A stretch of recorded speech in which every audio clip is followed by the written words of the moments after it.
Hello, and welcome back to Calling for Change, presented by Lincoln Calling and Civic Nebraska. My name's Erin Poor from Lincoln Calling, and I'm joined by Brad. How's it going, Brad? Oh, I'm doing all right. How's it going with you, Erin? Also doing okay. Lots of things going on in the world, right? Yep. Um, no, I'm really excited for this episode. Talk about the census a little bit, and excited for our guest. It's going to be Heather Engdahl. She's our census director at Civic Nebraska, and working with her throughout the process of the work we've been doing on the census has been just incredible. She's one of the smartest, hardest working people I've ever met. So I'm super glad we have her on the call with us today. Welcome, Heather.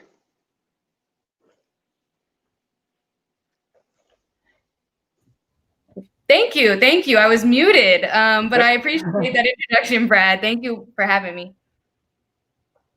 Yeah, we're excited to have you on today. Thank you so much for joining us.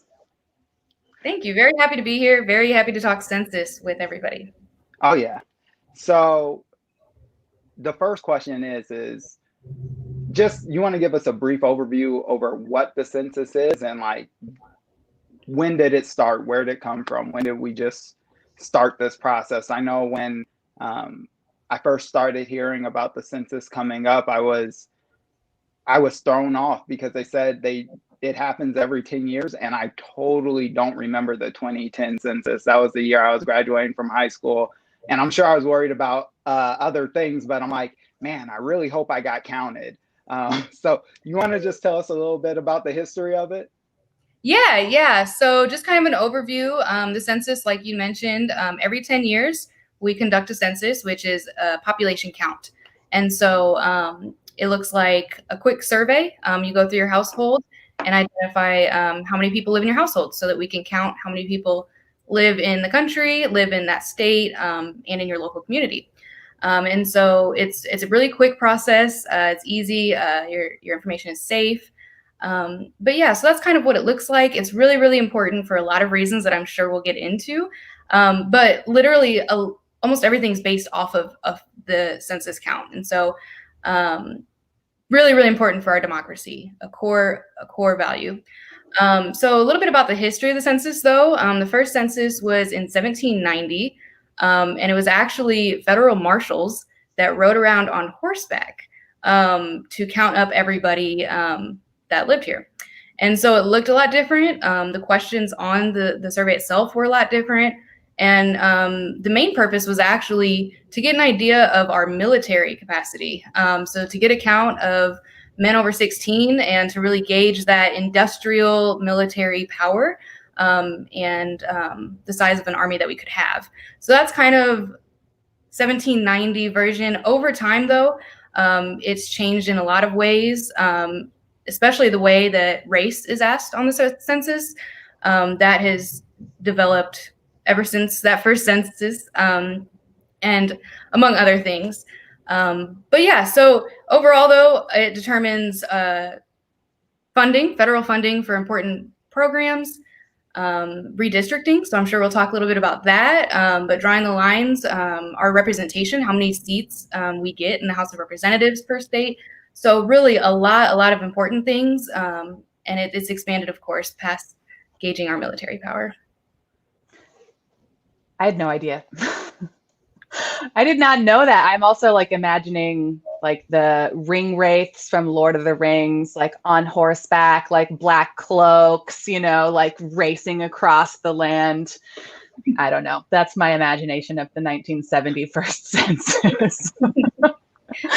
Okay, well, that's a great first overview. Thank you so much, Heather. Brad and I have been talking a lot about voting. That's been a kind of continuous thread in calling for change over the last couple of conversations. And obviously, I think we're under 50 days away from the 2020 elections. So you started talking to us about this, but could you go into a little bit more detail about how the census impacts our elections? And maybe even tell us, how are we seeing the ramifications of the 2010 census results impacting our voting this year, right now? And how might we expect the 2020 census to impact elections in the future?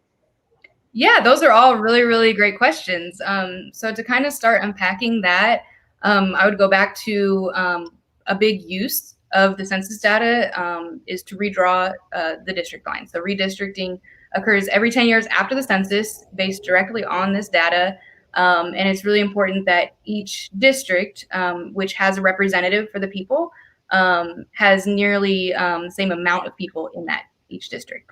And so that's really, really important when we're thinking about voting, when we're thinking about also our electoral college. So that whole concept and how many electoral votes each state gets, that's also based on our population. So those are a couple quick ways that we can see a direct connection from census data and our voting processes. I would kind of describe the ramifications we're seeing from the 2010 census. We're seeing when communities are undercounted, then that lasts for the 10 years, right? And so when we're undercounted, not only are our communities underfunded, but we're underrepresented. So that has a lot of ramifications then when we're talking about the redistricting and we're talking about everything leading up to an election that really has an impact on how things can go and how our vote counts. It's all about making sure our voice counts, that we are heard. And so this is that one way to really claim that space, say that I am here, my needs matter, I count, we all count, all persons count, and to show just how big our population is that will be voting. But I do also want to open up the floor. I don't know, Brad, if you wanted to add anything with that. This is the voting expert here. So there might be even more ways to describe this.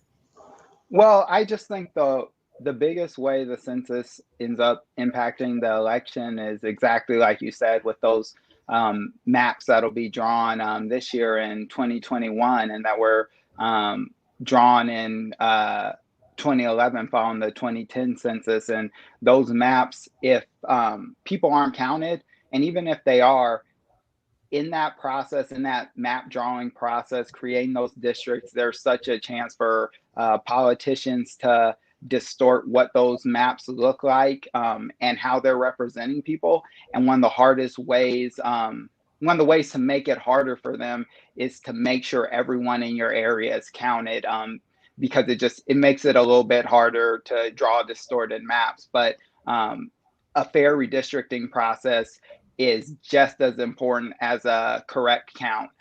They go together in creating the system that allows for us to vote, because we got to know who's there so that we can apportion the districts, but then we got to do it in a fair way where we don't see cracking and packing, which is where you'll either see areas with Black people and brown people either all packed into one district. So yeah, you can elect a Black candidate, but you lose all ability to impact other elections, or where it's split up so much where it's never enough to truly impact an election.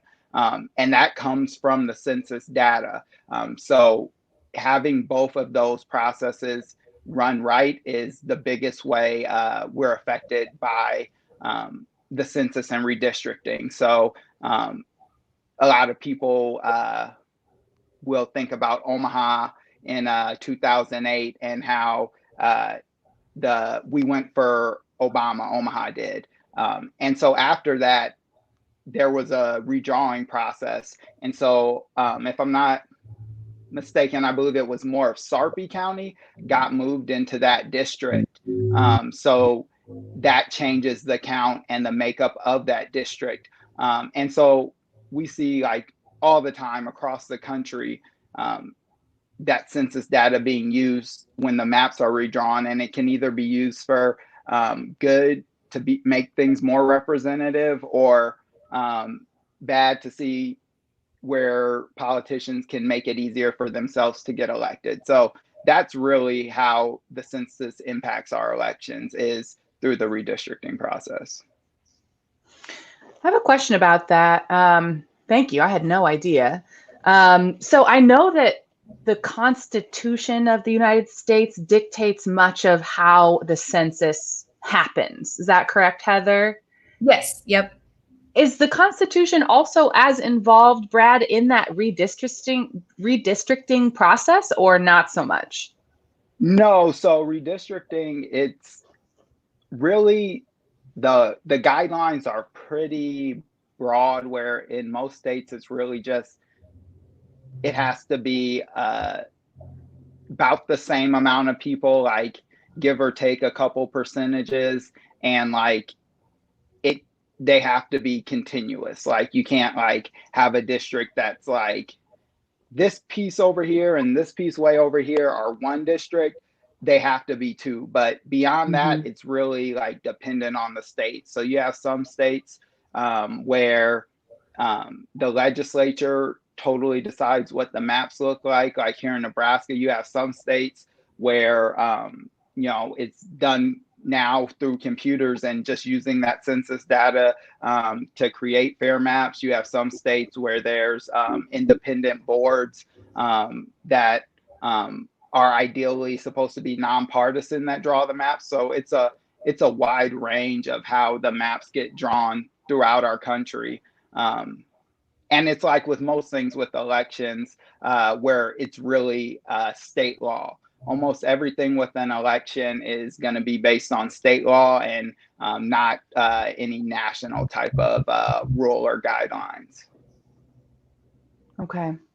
Good to know. Thank you for explaining that. I wasn't certain. And that makes sense that it's really broad and open to lots of interpretation and lots of different ways that maps get drawn because of that broadness. So, yeah.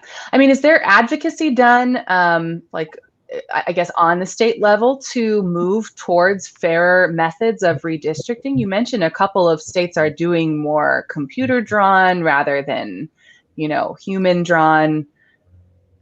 Yeah, so here in Nebraska, before the pandemic hit, Civic Nebraska and some other nonprofits planned on collecting signatures to try and get independent redistricting here. But with the pandemic, we weren't able to, and we weren't able to really start that signature collecting process. But I definitely think it's a thing that'll continue to come up because it really needs to happen. At the end of the day, people should be deciding who's representing them, and elected officials shouldn't be hand drawing their own maps to pick who they're going to represent. It kind of it's just not the way it's meant to work, and the system doesn't work when it's done that way. Then you have people not feeling represented, and that's similar to census. If you're not counted, you don't go into that pool where the maps are drawn from, and then that's another way you kind of lose that representation that's rightfully yours. Okay. Yeah, sorry for the little digression, but I'm trying to wrap my head around this whole thing. So thank you for explaining that.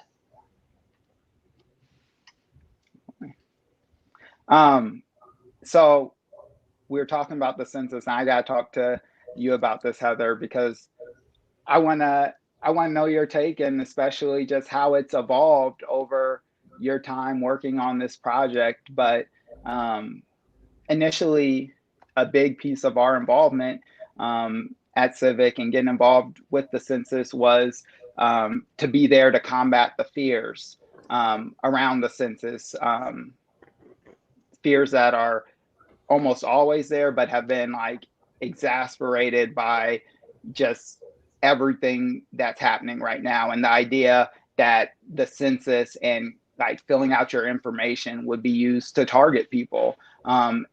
So can you tell me a little bit about the court case, what happened with that, and just kind of some of the developments along the way, because there have been a lot of just twists and turns with that process, and things that I think whether or not they ended up being put into law or put into effect still ended up scaring people away from the census. So do you want to just talk a little bit about that?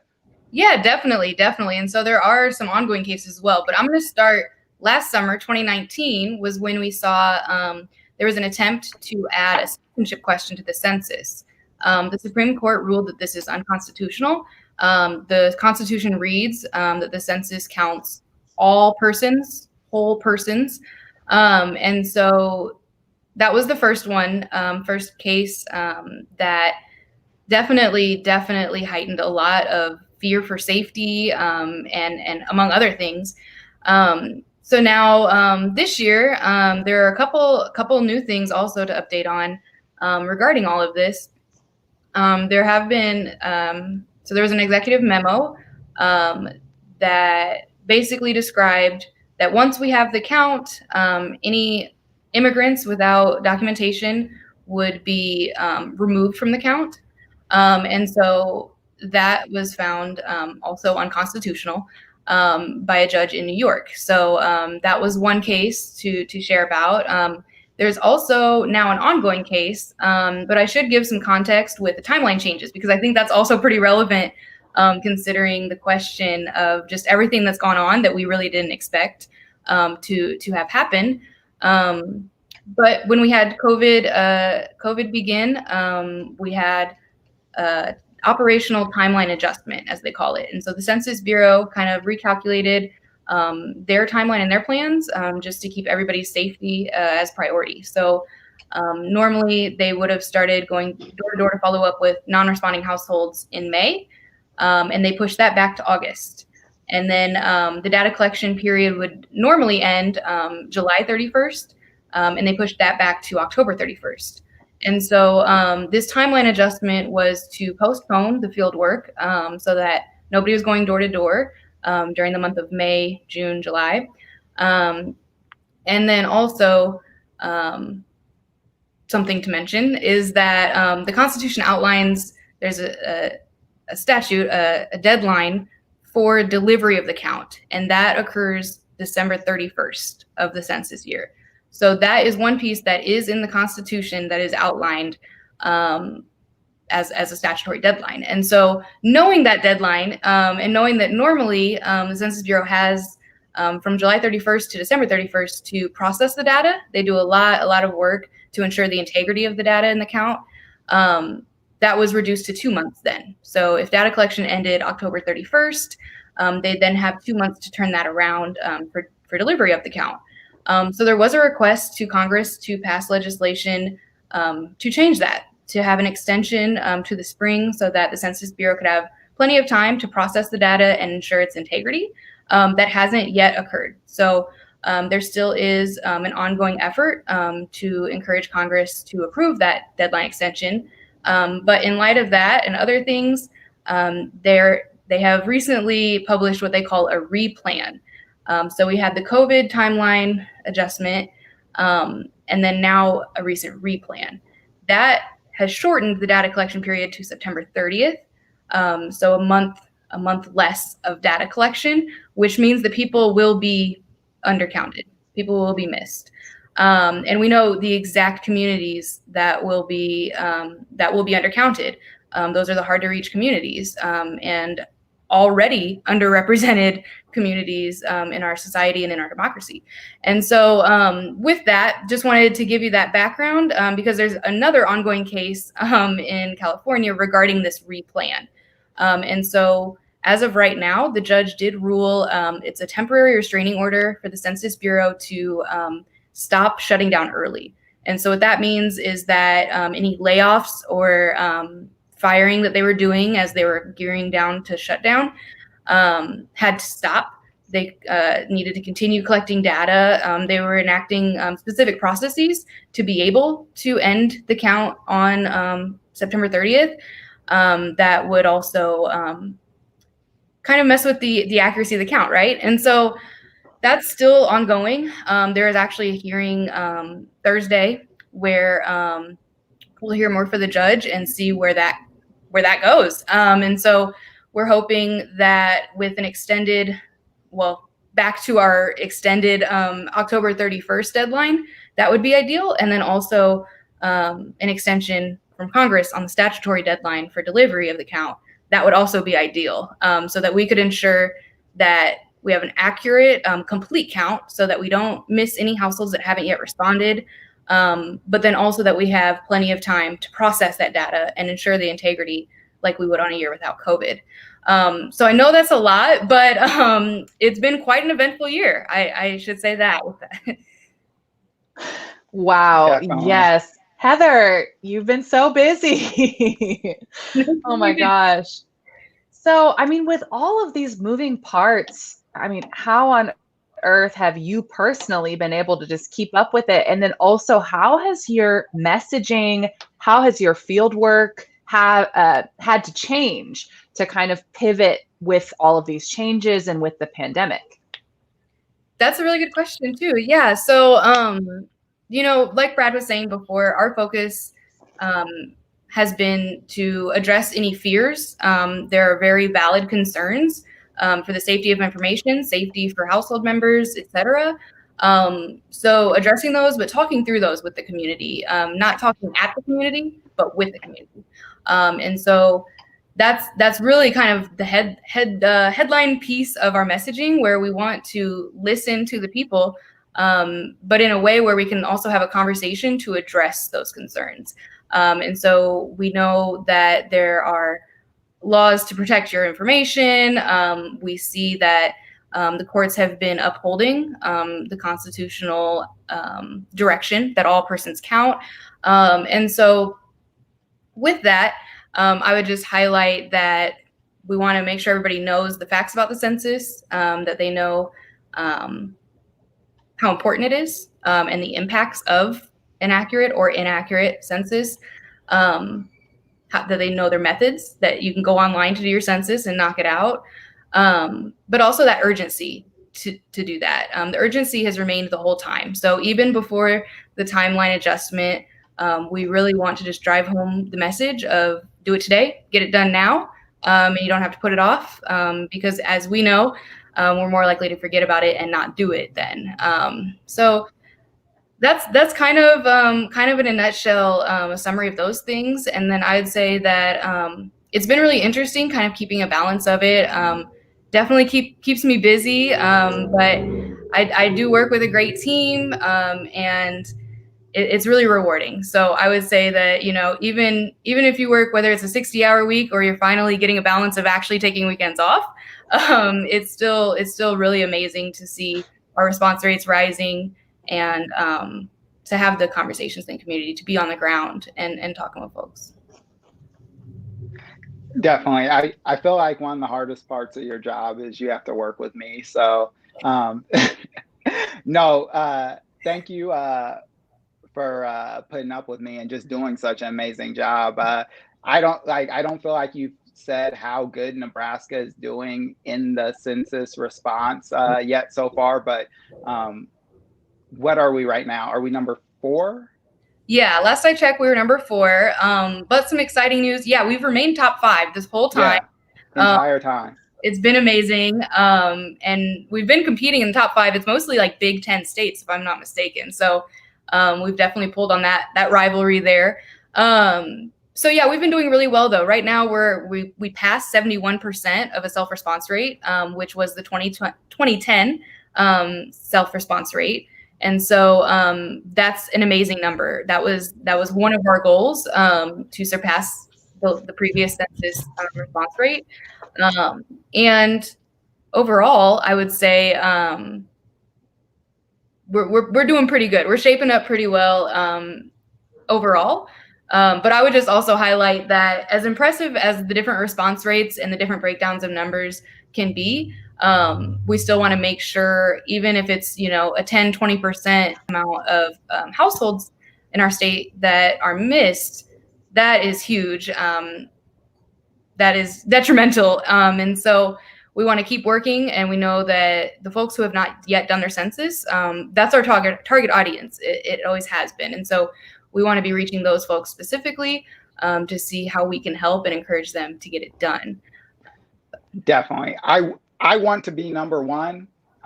So if you're watching and you haven't done your census, go do it now. I want to be number one. I want Nebraska to be number one for something good, like for once. I would love that. So let's go, you so guys. please, Let's do please go this. do it if you haven't done it yet. Right. I should add really quick though, Lincoln, the city of Lincoln is actually number one in the nation among cities with a population over 250,000 people. So in bigger cities, Lincoln has remained number one in their response rates. So that's really awesome. But also some competition between Omaha and Lincoln, right? So yeah, where you at, Brad? Come on. Oh, Omaha's gonna win. We're gonna come through at the end.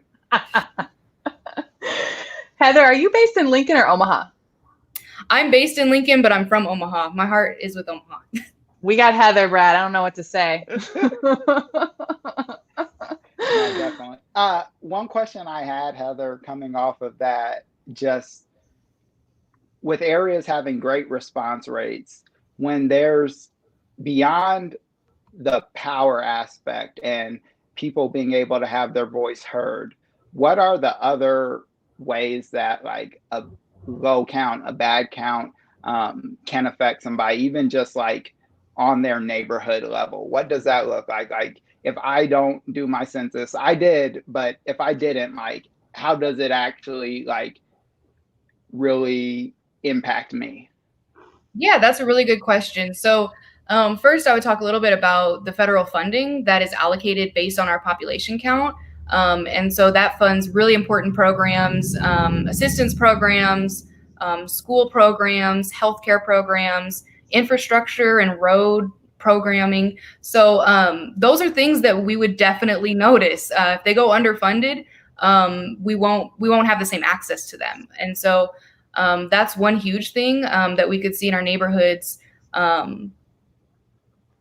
with our own eyes, and then I'd also add that a lot of businesses and also nonprofits rely on accurate census data to be able to know, where who they are serving, where they're serving. So what that means is that having that demographic information allows maybe businesses to open up a new shop somewhere or a new office somewhere to employ some more folks, or also with a nonprofit knowing where the folks are that they could be serving if they want to expand or even just start up. Where would the best place to do that be at? And so we would notice a disconnect if the data was not accurate or complete, and we had a severe undercount. We would see a disconnect in that. We would see maybe they'd open up shop in a place that we're like, why would you go right there? Or things like that. So that's kind of a more abstract example, but that's another way you could see that broad as day. And then definitely bringing it back to redistricting. I know we talked about that, and it can be a little bit complex and seem like it doesn't necessarily affect us day to day. But when we're thinking about our representation, that's just extremely, extremely important that we are adequately represented and have the opportunity a real opportunity to elect those representatives to make sure our voices are protected. Yeah. And one of the things that just shows the importance of like good census data is in the creation of our census outreach plan, it was totally reliant on census data. That was the best source of information for us to really be able to look across the state and see where hard to count communities are at, and like, what ages we were trying to reach and all those different things. That whole creation of the plan was based on census data. So if 2010 had been incredibly inaccurate and, there's a pandemic that hits and then like the census is trying to wrap up early, if all that had happened, then even our work for this year to do the census would have looked totally different and probably wouldn't have been as effective without that data. So it plays a role in almost everything. And I forget the amount of money. I was hoping you would know off the top of your head, Heather, and say, but each household that's missed, it's like $20-some thousand that the community misses out on. And yeah. Yeah. So when you add that up, and we're at 71%, or what was it, 71, right?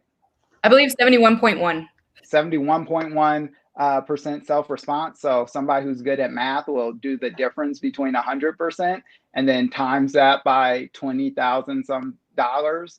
And that's still how much money our state is missing out on that we would get if people would complete the census. There's not like you'll get it if this happens, then this happens, then this happens. It's no, just like get the census done, and that's the money that will come with your completion of the census. So just definitely do it if you hadn't, because it has such a huge impact beyond your voting rights. It just has a huge impact on the money in your community. And another thing I really like to touch on is the census isn't a statewide or city thing, but they break it down to census tracts and census blocks. So the amount of people on your block who complete the census can really affect how much money is going towards your block. Like if you have a school on your block or a library, like how much funds is going towards there will be based on whether or not you completed the census. So it's really important to get it done.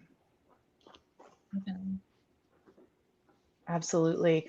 I'm kind of curious, Brad, you were mentioning about this plan that Civic Nebraska put together, trying to kind of be cognizant of historically undercounted groups of people.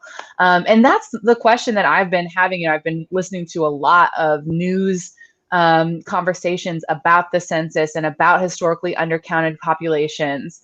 I myself am a citizen of Cherokee Nation, so I think a lot about Indian country and how Indigenous people have historically been undercounted. And, I think about the fears. There's long been distrust of the federal government by Indigenous communities for a good reason. But also this kind of double-edged sword that, if you're not standing up to get counted, we're not going to get those resources. So I don't know. I mean, could you tell us a little bit more about how do these historically undercounted groups become historically undercounted? And maybe, I don't want you to have to reiterate the fact that there are fears, but could you kind of open that up a little bit more so we can understand how this happens? Yeah, I think from the beginning of it, from the beginning of this nation, we have, just huge groups of people who aren't counted, or Black people only being counted as like a portion of a human, so that slave owners can still like have that that census like resource, but like it doesn't get too far. So that's where we've come from as a nation. That's where we started.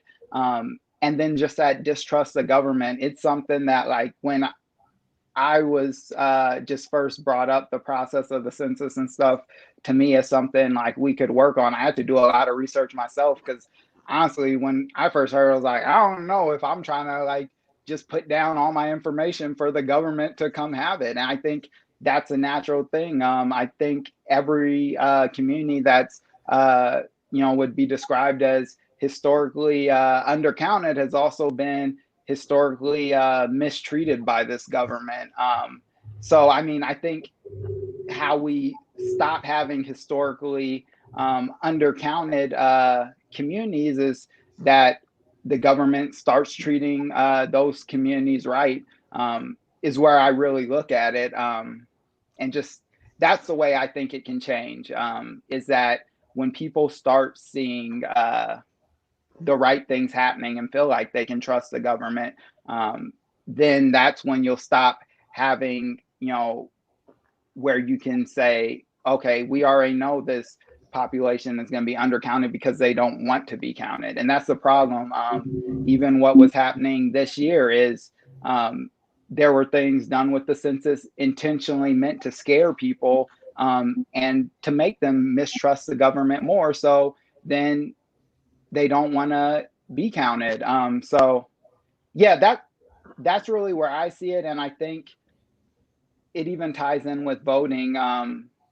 more people will vote and participate in our democracy, just as they feel that, their votes aren't being suppressed, and that there's people running to represent them. It's going to have to start not necessarily with the communities that are undercounted and mistreated, but it's going to have to start on the other end with the government treating people right and people feeling that level of comfort. Yeah. Yeah, and I would just add too, I think there's a lot of work to do around like demystifying the census, because I think we hear a lot of things from a lot of different sources. And I think a big part of it is that mistrust. It's very valid too, because like you both touched on, these are communities that are historically mistreated. And so there are very valid reasons for folks to not trust the government with their information. And so I think going back to that point with demystifying it, actually talking about not only what it is, but like what it's used for and the importance of it, but in a way that is not, an official press release, and just really being able to sit down, whether it's a table, a couch, and just really talk through what it is and what it isn't, and talk through all of those things. I think really uplifting Indian country, when you have your own government structure and another government structure has just continuously mistreated you, I think there's so many things at play there, right? Like there's so much to it, but also being able to take away the curtains and really break that down and look at, okay, where are we going forward? Where are we going to take this? And how can we not only change that, because it's not going to be a single person, it's not going to be a single 10-year gap where it all will be fixed. But I think getting realistic about the quality of being on the ground, having these, whether it's face-to-face or video, camera to camera, live stream conversations. I think for me, I see that being a huge thing, role of this. Absolutely. Thank you both for sharing your thoughts on that. I really appreciate that. Yeah. Okay. So I do want to just remind folks who are listening live right now that Heather and Brad will absolutely take your questions. So if you have those, drop those in the comments if you're watching on Facebook or YouTube. We do have a kind of practical question from someone about that deadline. And Heather, you had mentioned that, we have that September 30th deadline, but there was also the October 31st deadline, but the September 30th has been stayed by this judge. So when is the deadline again? Just one more time for us, please. Today. Do it today. That's good. Consider it today. Always. Yes. That should always be the answer. Right now. Tomorrow's the deadline. But as it stands, September 30th. So if you don't do it right this second, do it before the end of this month. If there is, a win and that goes back to October 30th first, that'll be a great surprise, and we will pivot and work until then. But right now, September 30th, get it done before September 30th. A couple other things I wanted to add though, is that right now the Census Bureau, the census takers, they're following up with households who haven't done their census yet, but they're also following up with those who have, just to verify the information. So that can kind of get confusing. In addition to going to door, they're also doing some calls. And so a lot of people have expressed some concerns when they get that call. It seems a little bit fishy. And so it's really important that if anybody has any questions, if you get a call and you're concerned, I know I'm here to help with that. I work with the Census Bureau directly and a lot of other people doing this work. So we want to make sure that we're covering all of those bases, making sure everybody's prepared, knowing what to expect, really. And then I just also wanted to add that self-response is the best way to do your census. Go online, 2020census.gov, call in. I have the phone numbers. They have different language lines as well. And if you do still have that paper form that came in the mail in March, you can also fill that out and mail it back. But the reason I say that is because if you don't do the census and they aren't able to get a hold of you, they'll try to still get the answers to the questions, but from elsewhere. And we know that it's really important that the information comes directly from us. It'll be the most accurate it can be. And similarly, being able to do a self-response method, especially going online, I find that the most convenient option. You can do it from the privacy and safety of your own home, on your own time, and do it privately. And so I think that's another thing to uplift. I'm just gonna plug that right there. Yeah, and I would just add for that verification, the reason why they may be coming to verify that information is if you have like a roommate, or anything like that where somebody may have filled it out and like, or even just two, like a married couple and somebody remembered to put the kids and somebody else didn't. That's why they follow up to see like, okay, we got two forms, but they're not matching up. Why are they not matching up? So I know I've talked to some people who have moved since the beginning of the process, and they're like, I've had a census person at my door like twice, and it's because that information it's changed, and they're trying to figure out why. Yeah, that makes sense. And I appreciate you both getting on me for asking what that deadline is. If the answer is do it today, I told you this before, I am the perennial procrastinator, but not on this issue. I did mine months ago. I am going to pat myself on the back because I suck at doing things, but it happened. But okay, so I'm curious now, obviously this conversation that we're having is meant to help to kind of empower people with information so they can feel comfortable and confident filling out this census if they haven't already. But I also am curious to learn from both of you, what kind of advocacy work can we be doing on behalf of the census? Or how could you recommend that we engage our community and, like you said, Heather, talk with them about the importance of this census and not just at them? Yeah, that's a really good question. So at Civic Nebraska, we have a lot of different opportunities to get involved, do some outreach of a variety of methods. But also, I think what I've been seeing as really impactful, even just sharing your experience. So if you've done your census, it was simple, fast, whatever your experience was, sharing that. And whether that's a post on social media, or just sharing that directly with a peer.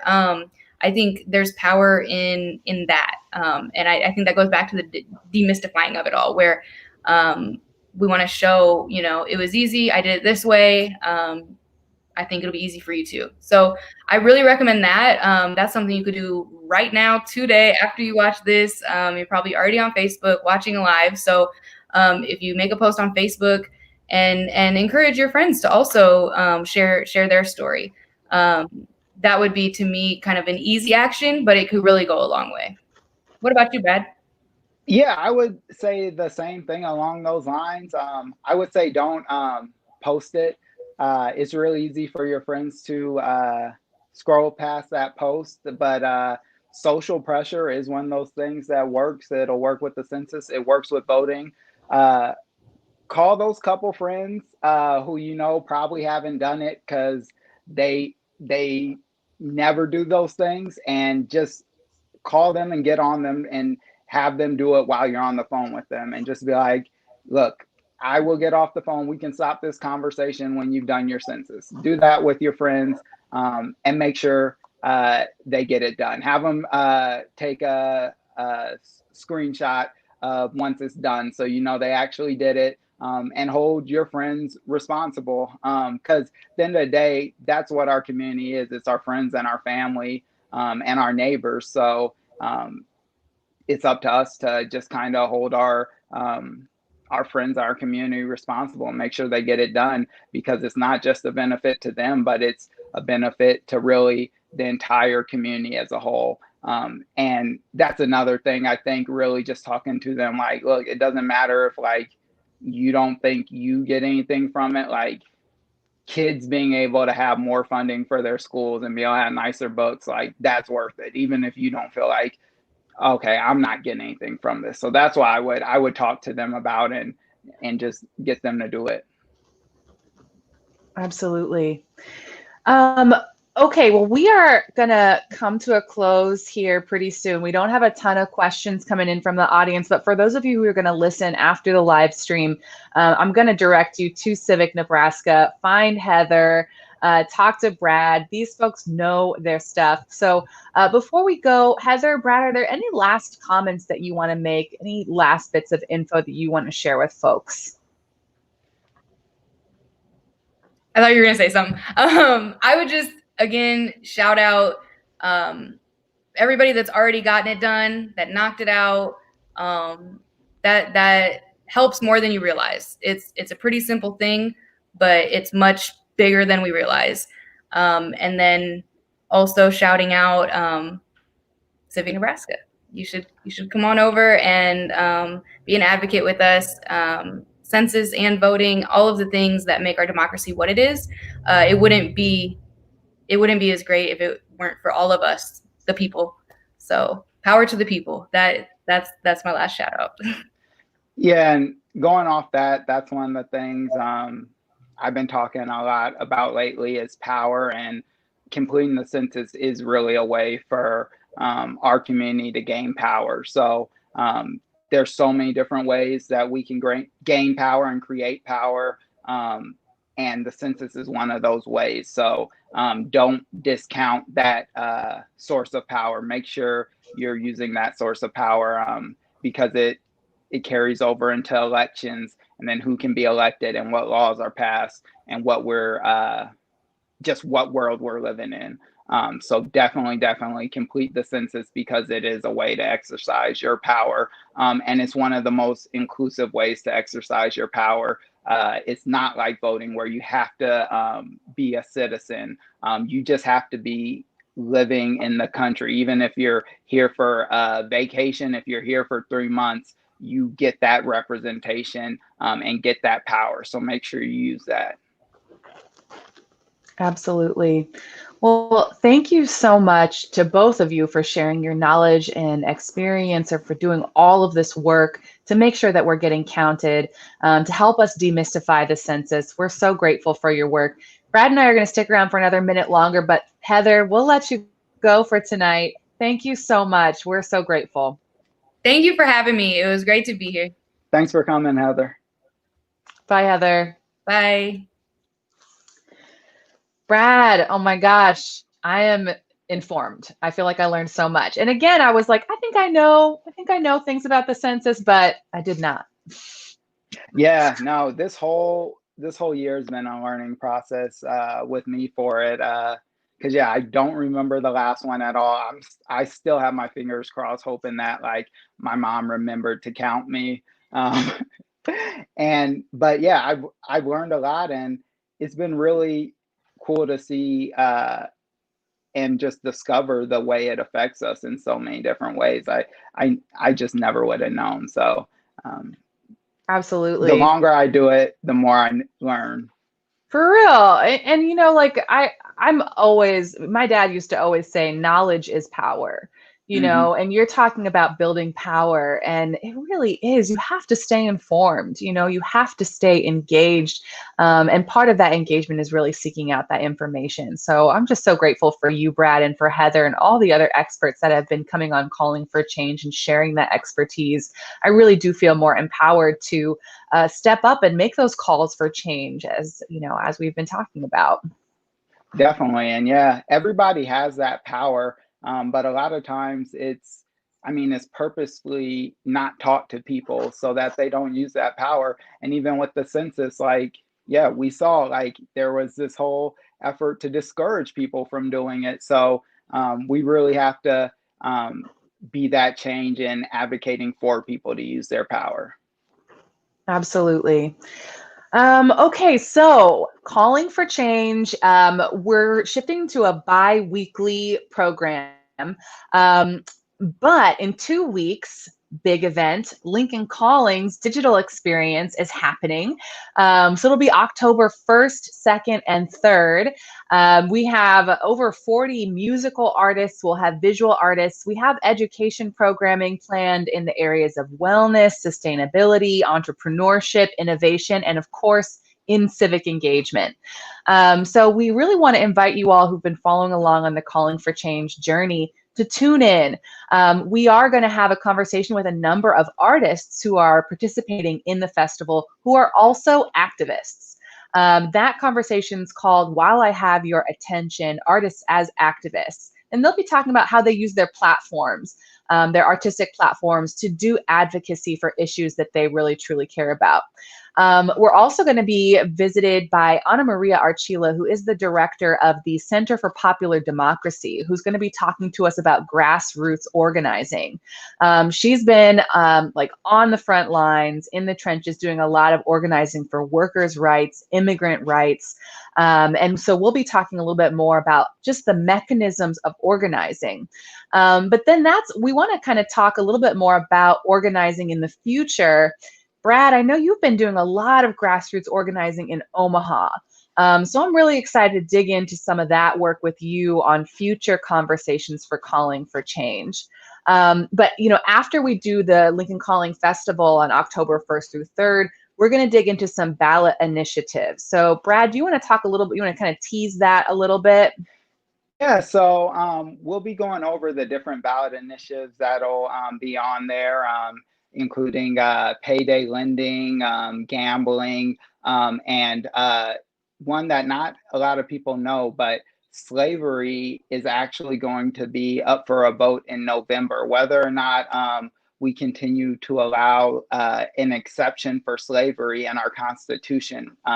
Right now, we allow an exception as punishment for a crime. So if you commit a crime, you can be sentenced to slavery, which is just unacceptable. So that'll be something on the ballot. Unfortunately, medical marijuana won't be on the ballot, but there's going to be some very interesting things for people to go vote on beyond the different candidates on the ballot. So it'll be a really, really interesting conversation. I think ballot initiatives in general really tie back to the idea of grassroots organizing and the people creating a law and getting the people to vote on it, and really taking it out of the hands of elected officials and just saying, no, this is how we the people, we as a community feel. So I'm really excited for that conversation. I'm super excited for Lincoln Calling.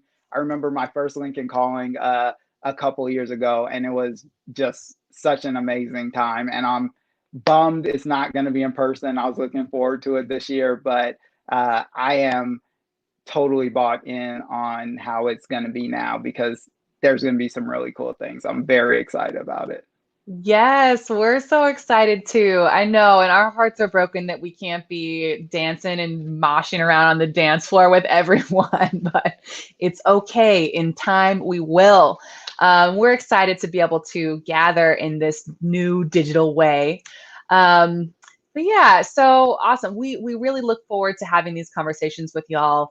Stick around, and Brad and I are going to be putting our heads together and thinking about what other topics we should talk about in Calling for Change, but we really want to hear from you all too. So feel free to get at us on our social platforms, Instagram, Facebook, Twitter, Lincoln Calling or Civic Nebraska, and let us know, what do you need to know about so that you can better affect change in your community. We want to hear from you. All right, y'all. So visit Civic Nebraska, tons of resources there for literally everything you can think of civic engagement wise. Then visit lincolncalling.com and register for the festival. It is free. It's pay what you can, or make a donation if you are able to. But remember that it is free to access all of those music, arts, and civic engagement and education programs. So we hope to see you there. All right, Brad, have a good night. All right, you too. It was good seeing you. Good to see you. Bye, everyone.